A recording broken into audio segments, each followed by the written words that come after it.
Sense organs. This is the third video related to this chapter where I will discuss the defects of eye in detail. इससे पहले वाली जो video है उसमें structure of I discuss किया गया detail में, जिसका लिंक आपको डिस्क्रिप्शन में मिलेगा. Before discussing the defects of eye, firstly we should know that how do we see. We can see any object by four different phases. आई के 4 different phases के through हम किसी भी ऑब्जेक्ट को देख सकते हैं.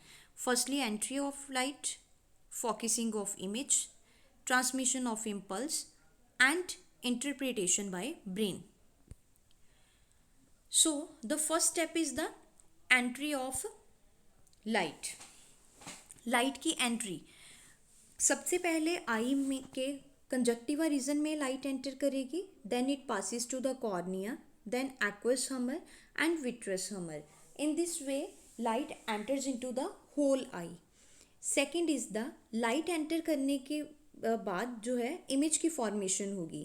So second step is the focusing of image. तो image जो है वो retina में form होगी. जो image बनेगी that is real and inverted image. The third step is the transmission of nerve impulse from retina to brain. अब जो retina पे image बन चुकी है, अब वो कहाँ पे ट्रांसफ़र होगी? ब्रेन में. और ये ट्रांसमिशन जो है इम्पल्स की वो कौन करवाएगा? ऑप्टिक नर्व करवाएगी. और ऑप्टिक नर्व क्या करेगी? नर्व इम्पल्स की सेंसेशन को पास करवाएगी रेटिना से ब्रेन के सेरिब्रम रीजन में. And the fourth step is the interpretation by brain. उसके बाद ब्रेन क्या करेगा? इंटरप्रिटेट करेगा. जो इन्वर्टेड इमेज है उसको इरेक्ट करके सेंसेशन देगा. The next one is the accommodation. It is very important. इसकी डेफिनेशन इंपॉर्टेंट है, sometime comes in the exam. It is also known as power of accommodation of eye. इसका क्या मतलब है?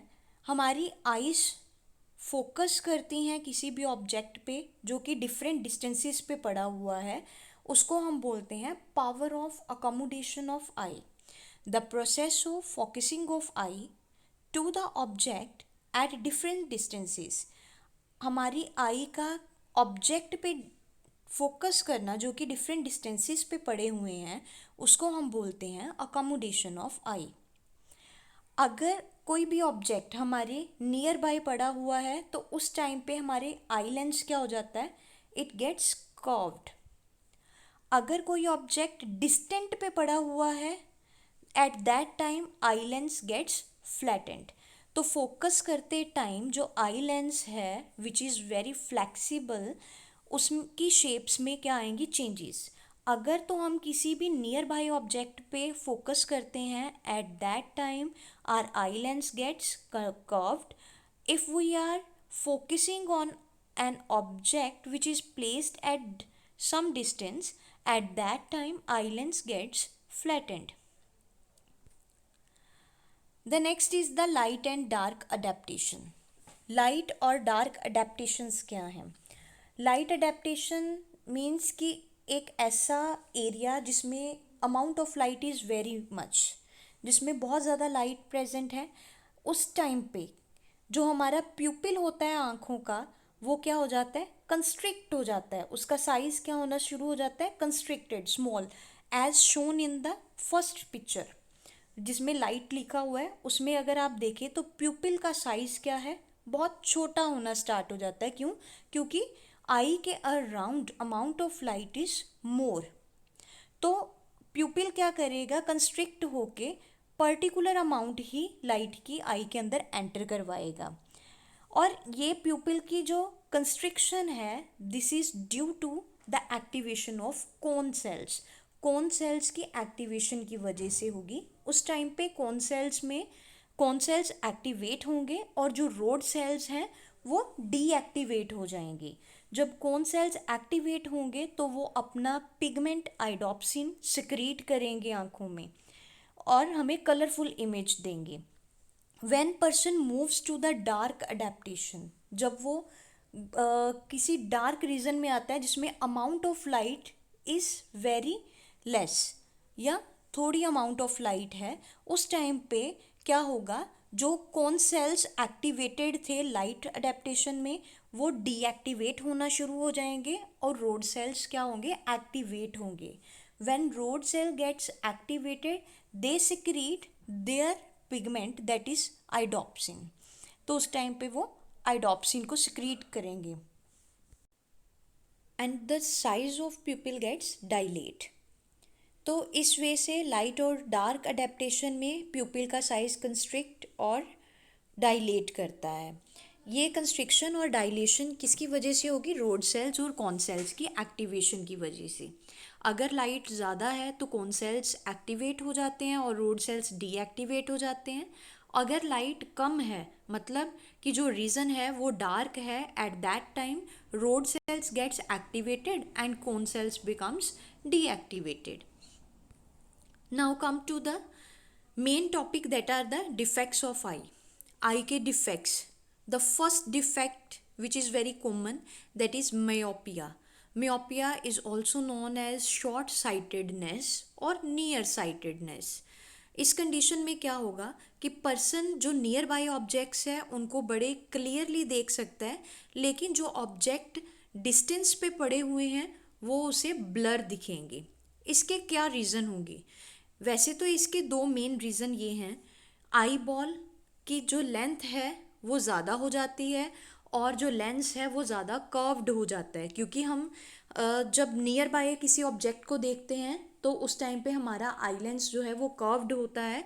तो अगर आई लेंस परमानेंटली कर्व्ड हो जाए तो इसका मतलब है कि पर्सन को शॉर्ट साइटेडनेस होती है.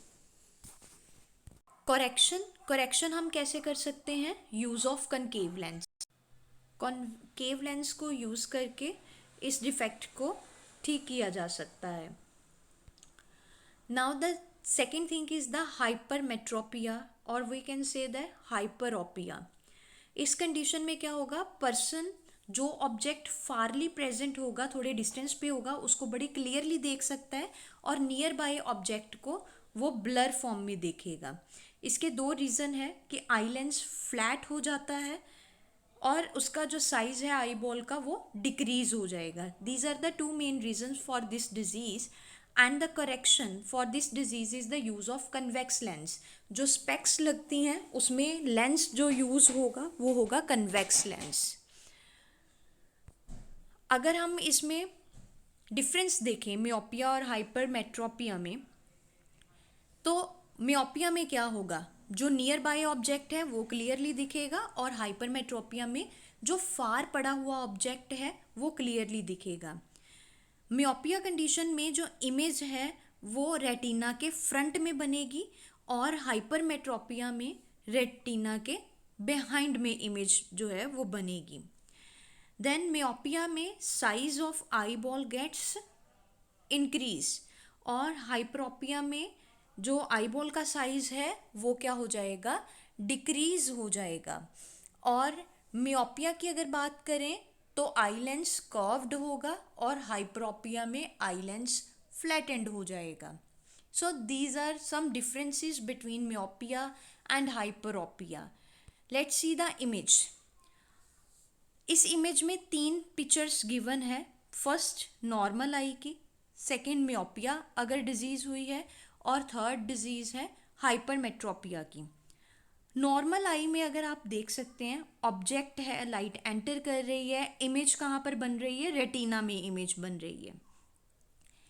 लेकिन अगर मियोपिया की बात करें तो इमेज कहाँ पर बन रही है, in the front of retina, retina के फ्रंट में बन रही है. और अगर हाइपरमेट्रोपिया की बात करें तो इमेज कहाँ पे बनती है, बिहाइंड द रेटिना, रेटिना के बिहाइंड में बनेगी. सो ये इमेज जो है मियोपिया और हाइपरोपिया की या हाइपरमेट्रोपिया की, इसके बेसिस पे डायग्राम बेस्ड क्वेश्चन जो है कई बार पूछा जाता है. डायग्राम आपको दी जाती है, उसके रिलेटेड आपको क्वेश्चंस होते हैं कि आपने आइडेंटिफाई करना है कि ये कौन सी डिजीज़ है. तो आपने इनको याद रखना है कि मियोपिया के केस में इमेज जो है वो रेटिना के फ्रंट में बनती है और हाइपरमेट्रोपिया में image is formed behind the retina. The third disease is the astigmatism. Astigmatism क्या है, एक ऐसी कंडीशन जिसमें कि किसी भी ऑब्जेक्ट का कुछ पार्ट हमें क्लियरली दिख रहा है और कुछ पार्ट हमें क्या होगा, ब्लर दिखेगा। इसका रीज़न क्या होगा, क्योंकि कॉर्निया में अनइवन कर्वेचर हो जाता है, उसकी वजह से इसकी करेक्शन क्या होगी, स्पेक्स लगती है और उस स्पेक्स में जो लेंस लगेगा that is the cylindrical lens. Fourth disease is the presbyopia. Presbyopia mostly एक ऐसी डिजीज़ है जो ओल्ड एज में होती है। इस कंडीशन में पर्सन जो है वो ऑब्जेक्ट्स को क्लियरली नहीं देख पाता है। ऐसा क्यों, क्योंकि लेंस की फ्लेक्सिबिलिटी ख़त्म होनी शुरू हो जाती है और इसके करेक्शन के लिए भी स्पेक्स लगाई जाती है और उस स्पेक्स में कन्वेक्स लेंस को यूज़ किया जाता है। The fifth reason is the cataract, which is very common in nowadays. Cataract जो है इसको मोतिया भी बोलते हैं। ये है क्या एक्चुअल में, लेंस के ऊपर वाइट कलर का एक ओपेकनेस जो है वो बन जाती है, जिसकी वजह से लेंस में से लाइट जो है वो पास नहीं कर पाती और पर्सन जो है उसको प्रॉपरली दिख नहीं पाता है। इसकी करेक्शन कैसे की जा सकती है, इसकी करेक्शन के डिफरेंट डिफरेंट वेज है। अगर तो ये ओपेकनेस कम है तो doctors recommend the specs with convex lens. Convex lens की स्पेक्स लगाई जाती हैं या फिर लेंस दिए जाते हैं पर्सन को, जो कि स्मॉल प्लास्टिक के लेंस होते हैं जो आइरिस वाले रीजन पे लगाए जाते हैं। या फिर इसका एक और वे है कि सर्जरिकल वे से जो पुराना लेंस है जिसमें ओपेकनेस आ गई है उसको क्या किया जाता है, रिमूव कर दिया जाता है और उसकी जगह पे न्यू लेंस जो है वो लगा दिया जाता है। So these are the corrections of cataract. Sixth disease is the night blindness. Night blindness का मतलब ये नहीं है कि नाइट के टाइम पे पर्सन जो है वो ब्लाइंड हो जाए, नो। इट मीन्स कि जब डिम लाइट होगी, means amount of light is very less, at that time person is unable to seen any object. Person कोई भी ऑब्जेक्ट नहीं देख पाता। इसके रीजंस हैं वो क्या, क्योंकि उस टाइम पे जो पर्सन है उसके रोड सेल्स ज़्यादा एक्टिवेटेड रहते हैं और हमें पता है कि रोड सेल्स रोडोप्सिन को ज़्यादा रिलीज करते हैं, जिसकी वजह से हमें कलरफुल विज़न नहीं हो पाता, डार्क विज़न ही दिखता है। ये सेकेंड रीज़न इसका ये हो सकता है vitamin A deficiency. Then is the seventh disease which is the color blindness. Colour blindness एक जेनेटिक डिजीज़ है, मीन्स पेरेंट से ऑफस्प्रिंग्स में आने वाली डिजीज़ है। मोस्टली फीमेल्स में देखने के लिए मिलती है क्योंकि ये एक्स लिंक्ड इनहेरिटेंस वाली डिजीज़ है। इस कंडीशन में क्या होगा कि पर्सन को कुछ पर्टिकुलर कलर्स जो है वो नहीं दिखेंगे, जैसे कि रेड हो गया, ग्रीन हो गया, ये कलर्स जो है उनको नहीं दिखेंगे। इनकी बजाय ये रेड कलर उनको ब्लैक दिखेगा, ग्रीन कलर उनको ब्लैक दिखेगा। उस कंडीशन को हम बोलते हैं colour blindness. Eighth disease is the corneal opacities. Corneal opacities में क्या होगा, कॉर्निया जिसमें से लाइट एंटर करती है, उस कंडीशन में कॉर्निया जो है उसमें स्कार लग जाता है या फिर उसमें वाइट कलर का एक ओपेक जो है वो बन जाता है, जिसकी वजह से पर्सन जो है वो ब्लाइंड भी हो सकता है। तो इसको ठीक करने के लिए डॉक्टर्स क्या करते हैं, eye transplant, means replacement of cornea. Cornea को रिप्लेस कर दिया जाता है। The last disease is the squint. अगर आप इस इमेज को देख रहे हो तो ये एक ऐसी इमेज है, सिर्फ ये एक इमेज बताई गई है। स्क्विंट किसी भी फॉर्म में हो सकता है, जैसे कि लेंस जो है उसकी फ्लेक्सिबिलिटी को लूज़ होना, उसकी फ्लेक्सिबिलिटी का लूज़ होना और वो अपनी पोजीशन की बजाय एक अलग डायरेक्शन में देखना शुरू कर देता है। इसको डबल विज़न भी बोलते हैं, क्रॉस आई भी बोलते हैं, वाइड आई भी बोलते हैं। ये एक ऐसी डिजीज़ है कि जिसमें आई जो है वो दिख किसी और रहा है पर्सन और उसको दिखाई किसी और साइड वाला दिख रहा है, तो डायरेक्शन जो है वो डिफरेंट पे फोकस करता है। तो ये किसी भी एज में हो सकती है disease. Mostly it can be seen in the young children, लेकिन इसको क्योर किया जा सकता है स्पेक्स लगा करके, आई ड्रॉप्स दे करके या फिर माइनर सर्जरी करके। आई लेंस जो है उसके सस्पेंसरी लिगामेंट्स को ठीक किया जा सकता है सो दैट कि वो अपनी पोजीशन पे रहें। So these are the defects of eye.